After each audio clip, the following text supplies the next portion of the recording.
Hello, I read in one day, because it's a pretty short book, A River in Darkness by Masaji Ishikawa. And this is one North Korean story to freedom or something like that is the subtitle. It is about a young boy who is taken to North Korea by his Korean father, who is promised a better life in North Korea after having a pretty terrible childhood with a very abusive father who abused his wife more than his kids. Still was not a great dad, and moves them all to North Korea, and then they are stuck there and learning just how horrible life really can get for them, especially as being a Japanese boy in North Korea and the opinions and things. So we spend a lot of time in like growing up with Masaji before he even makes his escape. His escape happens very, very quickly at the end of the book.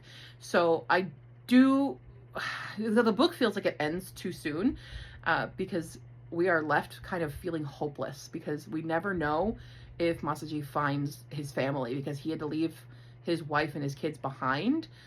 They were all separated. There was a lot of convoluted situations happening, so they weren't all going to be able to go together, obviously. And, you know, he was going to get settled back home in Japan and then try to get them out. And what makes me so much more upset whenever I read about a North Korean defector story is how little help anyone is on the outside. Like, it's supposed to be a better world out here, and we're leaving them stranded. Like, he was jobless, homeless. No one would take him because he was a North Korean defector, even though he was born in Japan.